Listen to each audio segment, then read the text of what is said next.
You do need a video? No, the recording. The recording, yeah.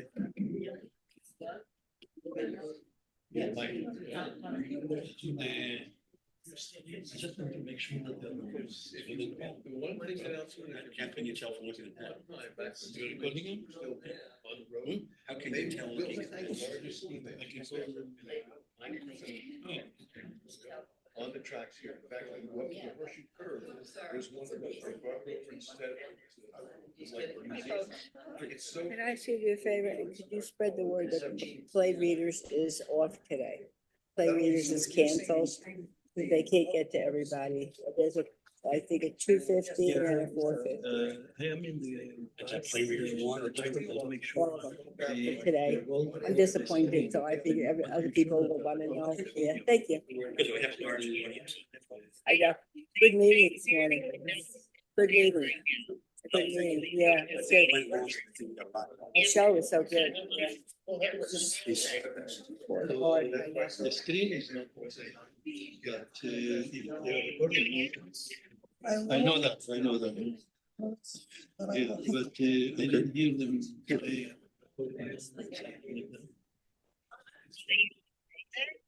Mechanically, yeah. Unless they did it and I didn't hear it. Well, we'll start.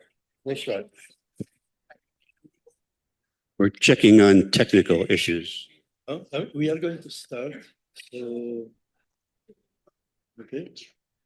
Yes, go to. I just want to confirm that.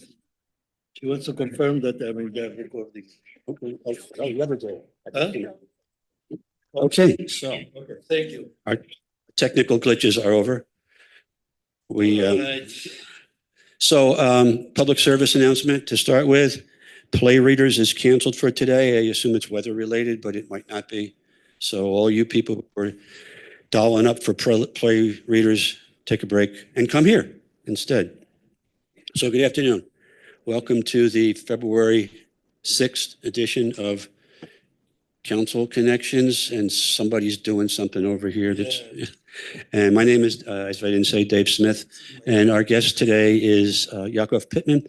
Yakov is the chief chairman of the board for the Repair Cafe, and we'll get talking about that and how it got started and everything.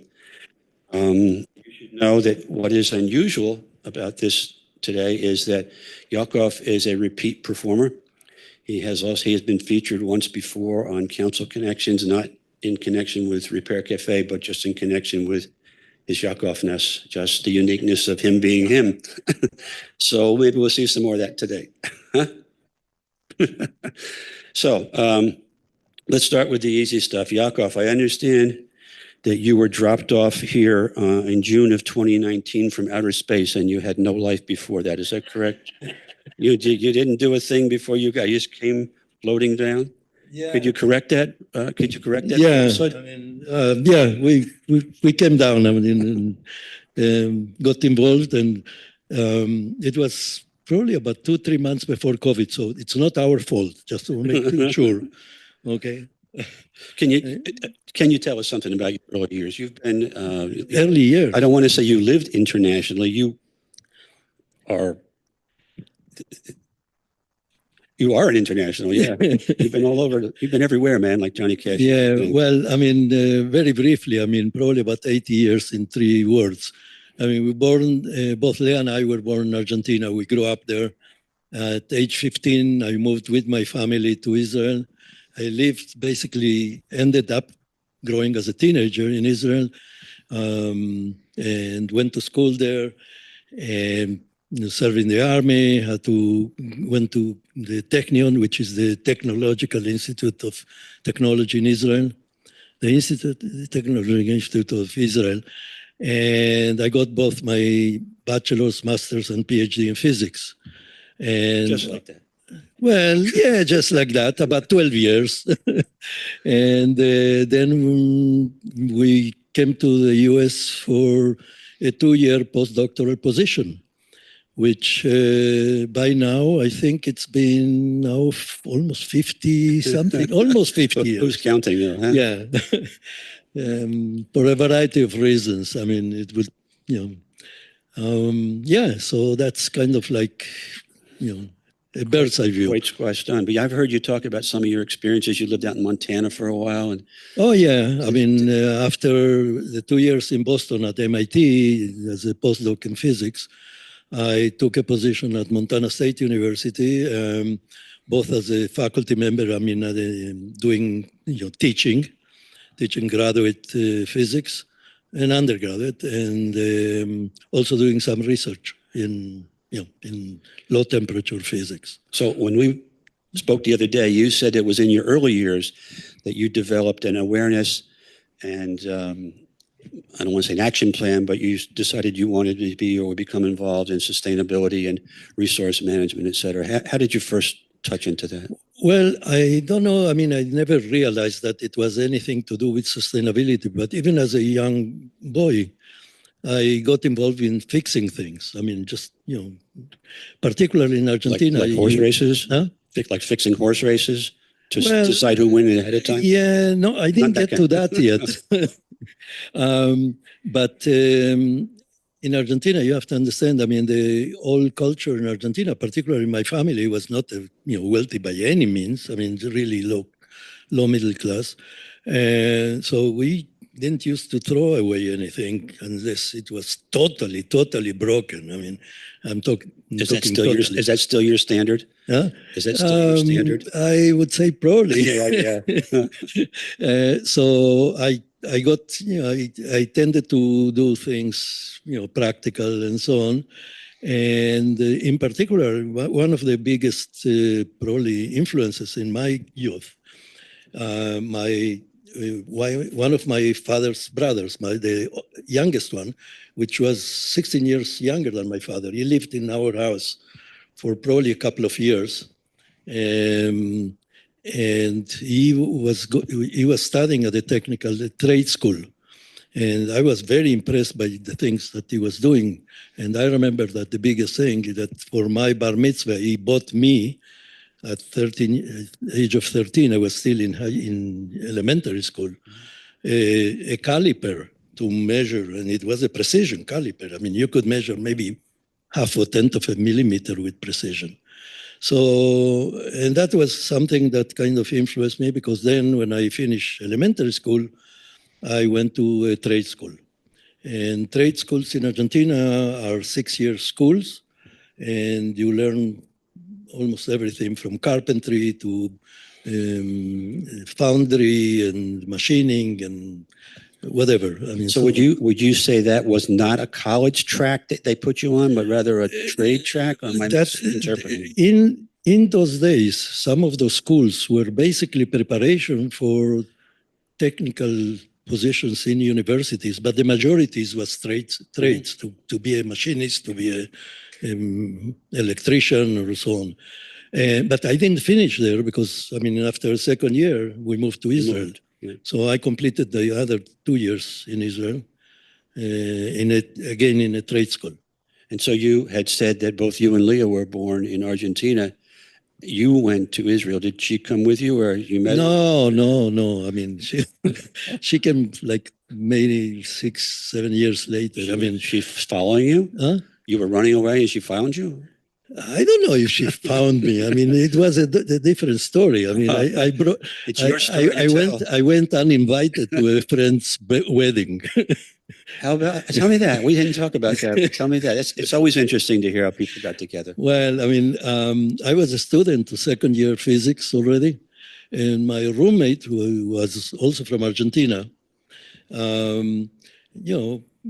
we had a group of people in the university. And so one day he says, well, you know what? I mean, this friend of mine that I know him for many years is getting married at the kibbutz, also an Argentinian, with the girl in the kibbutz. So do you want to come? I said, yeah, sure. Why not? I mean, those days, I mean, you didn't need an invitation, I mean, particularly not in a kibbutz. So I went there. It turns out that this young boy, he was probably 5-6 years younger than we are. And his mother came from Argentina for the wedding. His father couldn't come because it was very expensive. It was a lot of money for doing that. And so the mother didn't speak any Hebrew. And Leah knew the boy's sister from school. They were long time, schoolmates. And so she volunteered to take the mother around and show her things and so on. So she came to the party with another friend. And that's where we met. And then the dancing started. Huh? Then the dancing started, right? Well, we did some, yeah. I mean, but That's nice. Thanks for sharing that. You hadn't Yeah. told me that before. So you had a career that got involved with environmental type issues. I remember you telling me one of your early interests had to do with how much waste you were seeing in some of your jobs. what's that? How much environmental waste you were seeing, like particularly medical waste. You talked Well, about. I mean, that was even later. I mean, but I realized that, for instance, in those days in Israel, also you didn't throw away a lot of things. But when we came to the US, we refurnished our apartment almost from things thrown in the street, some of them even unused. So we knew the days in Boston, in which neighborhood they were collecting the garbage and the good garbage. And so we knew which neighborhoods were the good ones. And so after we furnished our apartment, we offered getting things for friends because So we you didn't need that much. you've been doing. Get back to that later, but what you're doing now. You had a Yeah. big head start on everybody Yeah. else on that one, huh? Yeah, but the thing of environment, I mean, yeah, we were aware of environment. We were aware of not wasting things, and it was amazing to me that that when we came to the US, there was so much waste, so much waste. Years later, when even after I came from Montana State to New York to work in an hospital, I realized how much waste goes on there. I mean, with things and packing and triple packing and so on. I mean, we used to go to the supermarket with a bag. I mean, and put our things in a bag. I mean, here we have bags and bags and bags for the bags. And it was endless. So, I mean, that kind of realization. And then there were, different opportunities where we also kind of realized this is not sustainable. This is not sustainable, the waste. I mean, and you see that at the same time that there is waste, there is people in need. So it was totally incongruent, I mean, to have both things. So that's kind of one of the things that influenced us. I mean, we try to kind of reuse things as much as possible. Some things really, probably people that are not familiar with the details, although some of the people here are familiar. By the way, can I give you some of this to try? Okay. This is clean. He I mean, did. This is a cup from. I think we got mustard in there or something. The mustard is gone. It's just clean. Okay. Right. I mean, it's not bad. Okay.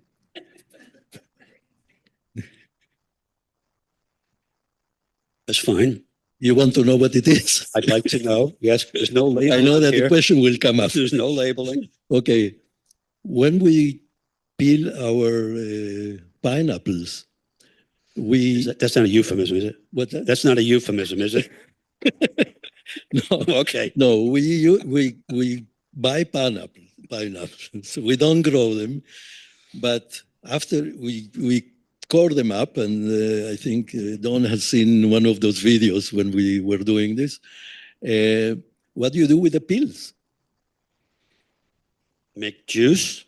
Exactly. We boil them with some spices, and that's what you are drinking. It's actually tasty. I didn't taste pineapple, but Well, yeah. Hmm? perhaps you're right. Perhaps that. Yeah, this one probably have some ginger, but we could put cinnamon or something else. So instead of going by, pay $1.50 for a bottle of dirty water in the supermarket, we Bottle of dirty water. We make it ourselves. Your own dirty water. That's not. This was that's- boiled though, so No, it's tasty. So that table in the back, all your items are for sale back there. This is some of the items you have for sale. What's that? The table in the back, you're going to sell items? I'm kidding. There's nothing back Not there. today, not today. I'm kidding. Well, that's really interesting. So let's bring it forward a little bit. You arrive here at Woodland Pond and you hang out in your cottage for a couple of years because you're not an outgoing person at all. And so then you finally take a step outside and step into the sustainability world. Is that correct? Or Yeah, that was a very, I would say, a key moment in terms of the intensity of the volume of getting involved with sustainability. It's not that was tell us about the something early, how you Yeah, well, doing I mean, on you, and it worked out here. basically, I think it was the beginning of 2020, maybe the first few months, and there was a presentation here. I think Don was the initiator of the sixth extension, the was there. video. I was Some there. of you probably have seen that video, and everybody was moved by that. And so a few of us, I don't remember if somebody asked, well, what do you feel about that and so on. I know that a couple of people were on the edge of crying. And I'm not too much of a crier, but, on occasion, I will do that. We decided, well, maybe we should set up a sustainability committee or something, or get together. And there were at least 6 of us, I believe. Don, Joy, George and Nora Brown, myself. In June, I think, was your... In June. Yeah. Yep. And we decided to kind of start putting our heads together and maybe do something. Mm-hmm. And I think very, very soon after that, there was an announcement that at the college, there was going to be a presentation by a couple of people from different sustainability groups.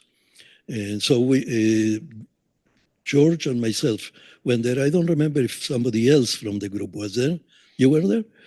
There were presentations, and some of the presentations were about plastic, some of the presentations were about, I don't recall exactly of many, and one of them was by John Wackman, which was one of the leaders of the Repair Cafe movement in the Hudson Valley.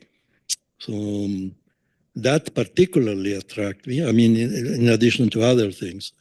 So you said to me earlier that you actually went to one of the repair cafes and you gleaned some information about what they do and what they do, and that impressed you. Can you? Yeah, I've heard about the Repair Cafe while we were still in Queens, living in Queens. But I was too busy, and it was something I needed to go either from Queens to New Jersey or from Queens to the Bronx, and it's like an hour trip. Just there and so on. And I never, got involved with that. Not that I wasn't fixing things, but not in the framework of the Repair Cafe. Mm-hmm. So when John Wackman presented that, and he explained that there was this movement, this international movement of the Repair Cafe, which was started I think in Holland, I don't know exactly, 20, 25 years ago. And the idea was that people were motivated, or basically the main emphasis was with the advances in technology and marketing and so on, there was very little room. Every time, as time went by, there was very less possibility to fix things that didn't work right. I remember just fixing my car, my first car when I came to the US. I was tuning the car every 2-3 weeks with my daughters helping me. They were assigned to do things. But nowadays, you buy something and you don't have access to the manuals, you don't have access to parts, to instructions and so on. Even if you do want to do that, it's difficult. Difficult, yeah. Yeah.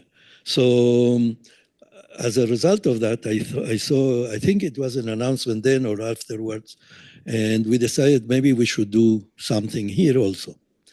But the problem was that it was just when COVID started, disturbing everything, every plan. And I think I visited one of the repair cafes to see how they were organizing it. And it sounded very, very feasible to do it here. And the problem was that, I mean, it's usually a gathering of people, so we couldn't gather. I mean, so we started thinking maybe we should do, instead of gathering in one place, we will have one table outside and we'll have one person at a time bring it. It was impractical. So it didn't happen, but I learned the way people were doing it. And I attended a couple of them, one in Newport, one in Gardiner, at the library in Gardiner. And it sounded like very feasible. And I also registered us at Woodland Pond as a member of the Repair Cafe Movement International. So then you brought the idea forward through your sustainability group, or? Well, I mean, I thought that we should do that. There were a few other people. So the first time that we started saying, well, let's try to actually do something, that was already at the end of 2022, I believe. I got a very, very strong response. I mean, I have a list of people that say, oh, yeah, let's do that. So you lined up your workers right away, did you? What's that? Did you lined up your repairers, your workers? Well, I mean, basically, I figured out we needed at least two groups of people. I mean, the ones that are volunteer repairers that can fix things, and people that can help in doing other things. That's, registering people, sending them to the right table. I don't know, just people who can't fix things but like to help. Yeah, I mean, and as a matter of fact, I mean, I don't think that there is people that cannot fix things. I think people can learn, but sometimes, I mean, there is a barrier. You need to get access to tools, have the time to learn, have some skills. Did you ever doubt that there was an audience for this here, that there was a need for it? Well, we immediately, the first time we did it, I mean, we had a very good response. Yes, It was enthusiastic. Do you remember how many people came in with different items? You have some numbers. I have some numbers, to dig them here, because we had, because one of our volunteers, I don't know if she's here. No, she's not here. She's a statistician. So she kept track of all the things and made tables and so on. Let me see, until I found it.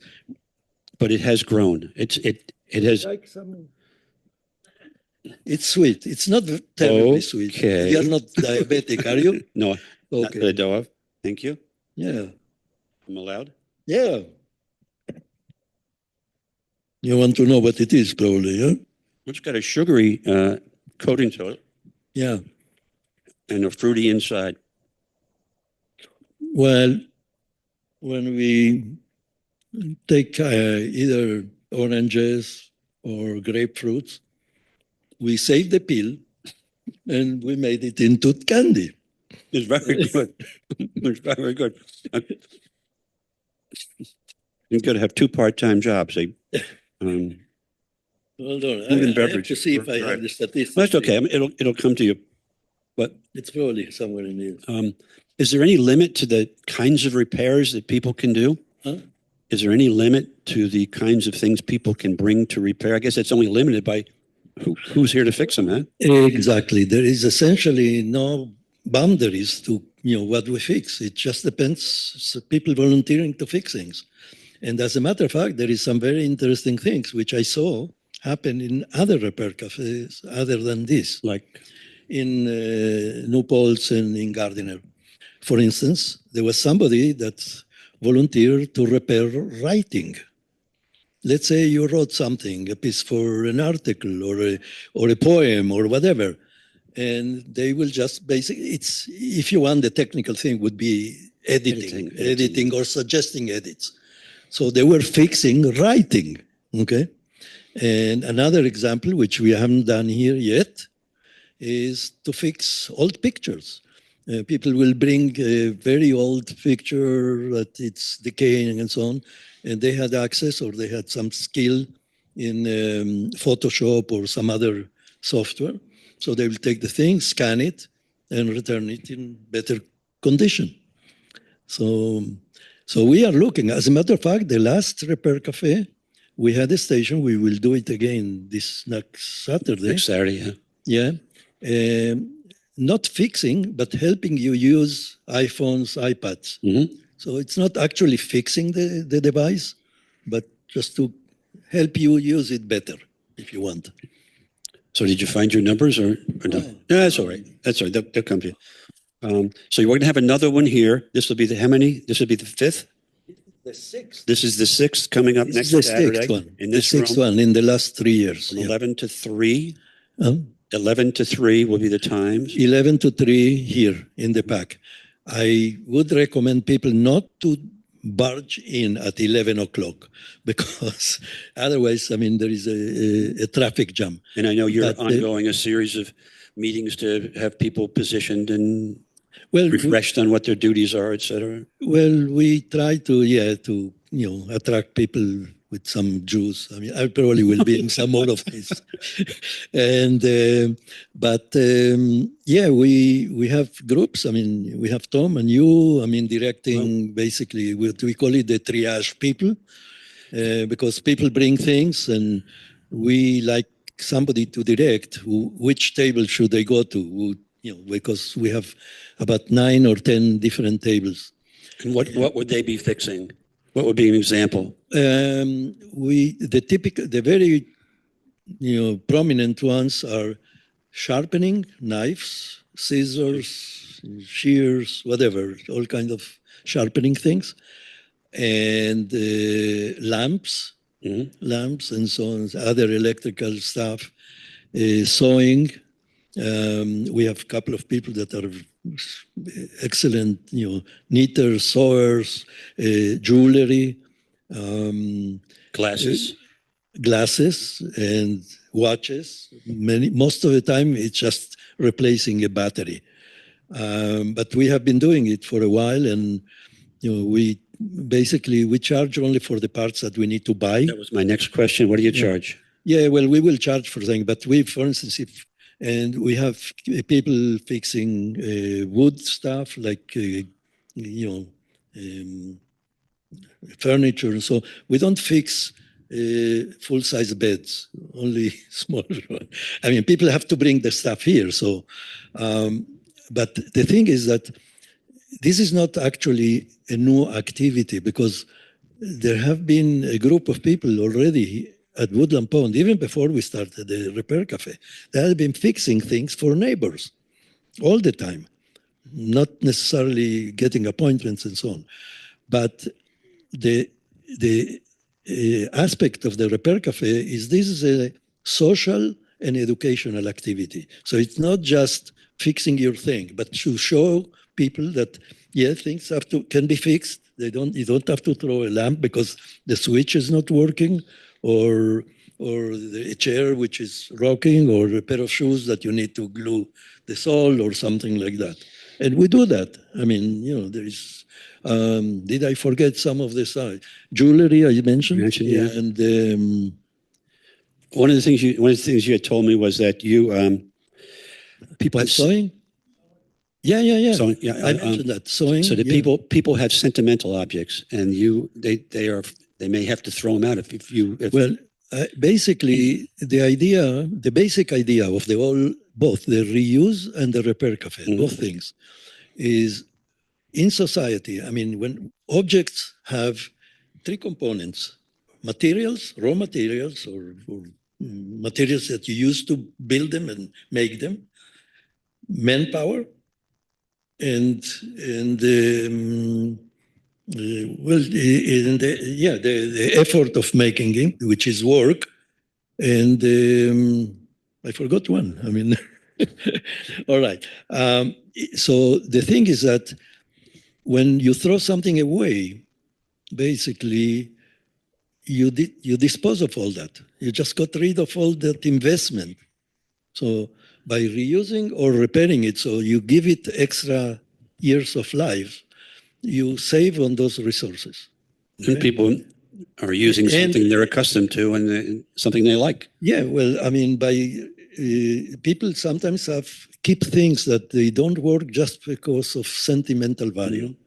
I have a flower pot, it's cracked, I cannot use it to put flowers, but my great grandmother gave it to me when she came from Poland.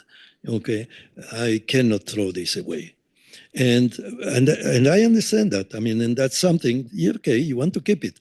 If it's not working, let's give it a crack at that and try to fix No it. pun intended, right? I mean, most of the time we find that almost, I would say easily 90% or more of the things that people bring, they can be fixed and they get fixed. Maybe 10% of those get fixed later, because if somebody brings a walker and so on, and we need a part, or we cannot handle this because of this table is not strong enough to hammer on it or something, then we'll take it to the shop. So you don't make any promises that you're going to be able to fix it. You're going to give it your best. No. There is no guarantee. Absolutely no guarantee. But on the way out, typically there's been a checkout station where people indicate their level of satisfaction, and you've been running pretty good with that, haven't you? Yeah, we have had almost complete satisfaction of the things that were fixed for people. And even when we don't fix them, people are pleased that we explain to them. And you have a donation box there for people to make a contribution to buy batteries and parts and stuff. Absolutely. Because the things that, for instance, we may need the glue. I mean, we are not going to charge a person because we used half a spoon of glue to glue their stuff, or threads or things like that. We only charge for things that we need to buy. I mean, we need to buy a new socket, or so the other things get paid from the donations that we get, and some of the donations are used also to purchase things that we need in the shop for our work. For your ongoing for things that get repaired outside of the repair cafe. Was that? Yeah, that when people bring it and we say, okay, we'll fix it in the next 2-3 days, we take it to the shop. But when people check in, the process says these are the rules of the road, and if there is a cost associated with parts that you'll pay, it's nominal, but you'll pay. Part of the problem is many people here, because we have Aina usually at the exit table collecting the satisfaction forms, to keep our statistics going and so on. And she offers people to give a donation. And sometimes people don't carry money with them. That's true around so here. We can take, I guess we can take, what do you call it? Stocks. No, I'm kidding. But a lot of people will go back to their apartment and come back, and people have been, very forthcoming and so on. Okay, so is there anything you'd like to say in summation before we open it up to the studio audience here? I'm sorry. Would you like to make any summary statement before I? The summary is pass the word and let people understand that things can be fixed. Many of them will be fixed, so they get extended lives. So we don't waste things, don't go to the landfill, and that this is a fun activity. Usually people come here and they're just having fun. Okay, so hands. Date. The date is a week from Saturday, which would be the 15th. The 15th. Saturday the 15th will start at 11 to 3.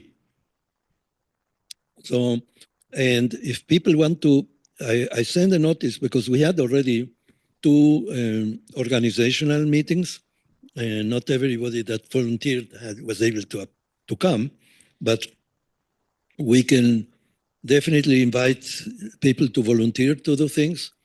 And we are open to new ideas. If you want to fix musical instruments, just do it. I'm serious. I mean, we have somebody that is, a fixer of musical instruments. So there is no limit. I mean, the limit is just the people that volunteer. I know there's more questions than that. Okay. Yaakov, would you say something about what happens when you throw things away? Because, of course, they don't go away. Where do they go? When we throw things away, Is that what your question is? It's problematic in a number of ways. First of all, you invested something in making that. So you're throwing it away. You are throwing away basically all that effort that went into making it. And some of that may be raw materials. So we need to dig more copper or dig or anything. When we throw them away, some things get recycled, but there is a lot of misunderstanding about recycling. A lot of people think, oh, if I put it in the trash with the recycling things, it's going to be recycled. Well, I have bad news about that. The statistics show that in barely 10% of what is considered recyclable is really recycled for a variety of reasons.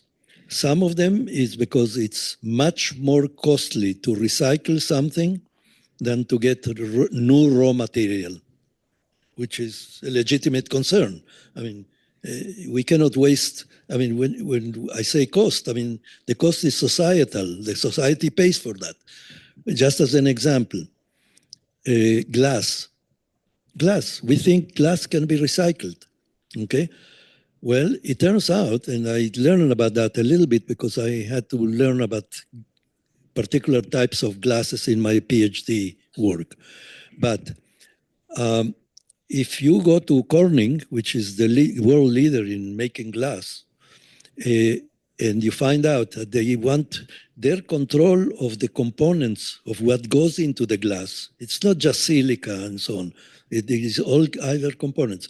If you put in that process an additional material because it's contaminated, I mean, there is different kind of glass that it's not clear, but it's already, tinted, it's going to ruin their production. So they won't do that. They just want raw material that they can control carefully. However, well, there is ways to recycle colored glass or glass that cannot be reused in making new glass. You can just grind it, make it into a filler with tar for paving roads, because you have the hardness. It's not cutting because it's ground, and it gives the tar. I mean, it's not good enough because it's soft. So you make a combination. So there are ways of recycling, but it's not always easy or feasible. The same thing for paper. Same thing for paper. Paper, you can reuse it in certain uses, not in all. If you want high quality paper, the control of the paper is critical. I didn't answer all your questions. This lady's got a lot of questions for you. No, I mean, it's very difficult to answer in one sentence. I understand. So if it doesn't get recycled, where does it go? It goes somewhere. It goes somewhere. I mean, some of that will go to landfills, and hopefully in a year or 10 years or 100 years or 1,000 years, it will become something else. The other thing that happens is many initiatives are sending it to low-income countries, which is terrible, because what happens, even they cannot reuse it for everything, and many times they end up burning it, if it's burnable.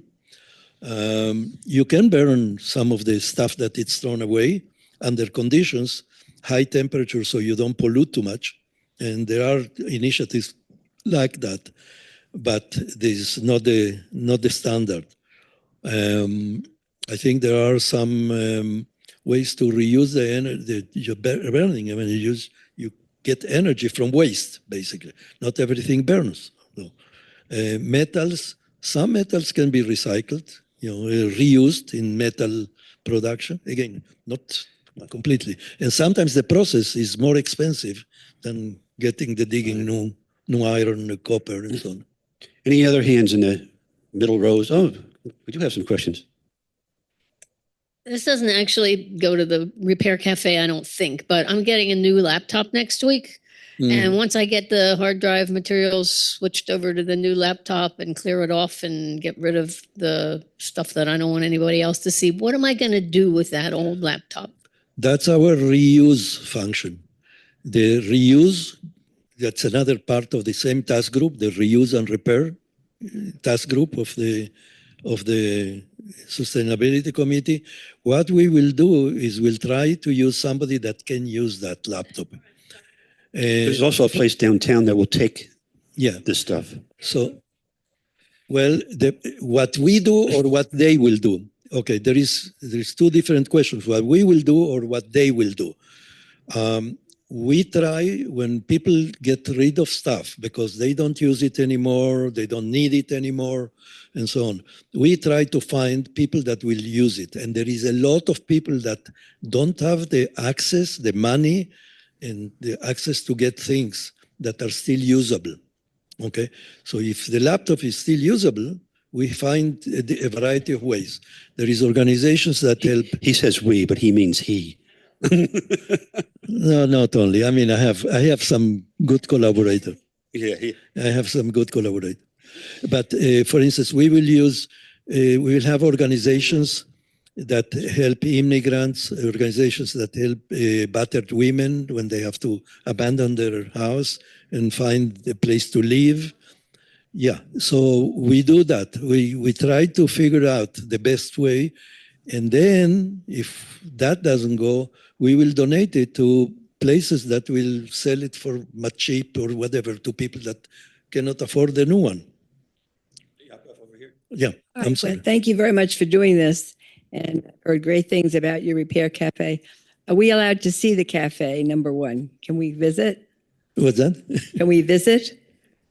Yes, of course, it's open It's open. here. It's going to be here in this room. Okay. Yes, I mean, not only that, I mean, we welcome people, even if they don't bring something to repair, just to be here and to sit at the table and see what how people fix things. And secondly, what types of things, like I'm still downsizing, I might have machines or things that I use. If they Is need, there a special day that you take them? no, we do it as they come because we cannot Okay. have a big event to do that. I mean, Okay, for the repair, we do these events, just to repair. but for the repair. So if something needs repair, we'll repair it. Okay, And if you want it back, if you don't want it back, we may repair it and give it to somebody that give it needs to it. somebody there. That's interesting. Yeah, thank you And so we much. have done that Thank a you. number of times.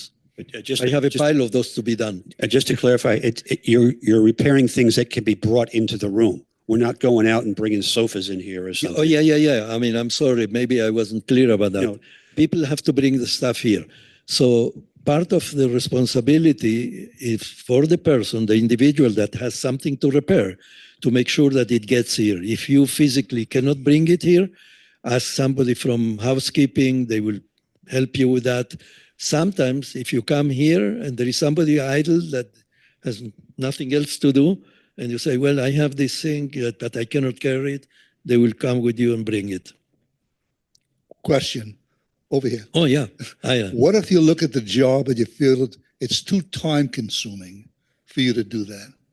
I'm sorry. You say that which job? The repair cafe? I bring something in Oh, yeah. and it's going to take a long, long time to Okay. repair. Yes. What we do in that case, or if we cannot fix it on the spot because we need a part or something and we don't have it. We usually have quite a few things around here that our team of repairers bring with them. If it cannot be used, it gets taken away and it's recorded as going to be fixed later. We keep track of that, and they will fix it later and contact you when it's fixed. Yeah. Did I see another hand? Or did I miss somebody? That's it? Okay, so let's wrap it up. Yaakov, thank you very much. Okay. Are you passing? So yesterday I was at an event where people were invited to come and take something off the table at the end. They were wearable things yesterday, but today there's some snack items here. So help yourselves. Thank you all. Thank you, audience. And thank you, Yaakov. Have a taste. Thank you, Yaakov. I knew if I just take you something, you can take off. I hope it wasn't just of politeness that you like. No, it's good. I couldn't identify the taste, but it was light. It's very refreshing. What is it? No, they're very good. What is it? It's orange peels, They're very good. sweet, Each one it's an hour sweet. then. They look funny. Huh? They look funny, but no, I Taste it. understand that. It's orange. I think my grandmother used to bring some of this stuff. Okay. Mhm. Have a taste. Sure. Come on, Bill, have a taste. What is that? That's orange peel.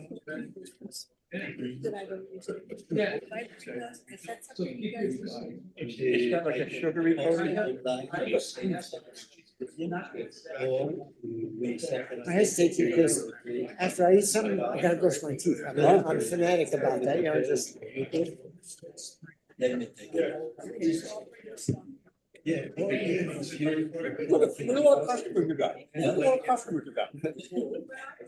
Hold on, one second. Well, let's get your customer.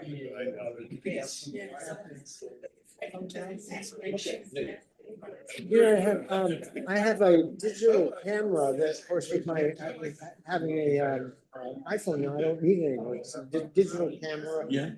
You know, it's got a card in it. Yes, yes. Yeah. Is it working? Well, last time I tried it was, Okay. did you know where find a home for it? Can I find a Sure. home? I'll put it in Buy Nothing or post it. Buy Nothing is a website. It's a Facebook group. Where people offer things that they want to give away or they ask for things that they need. And it is a thing. There's no buy and sell, no nothing. This is us. Yeah, turned them off, right?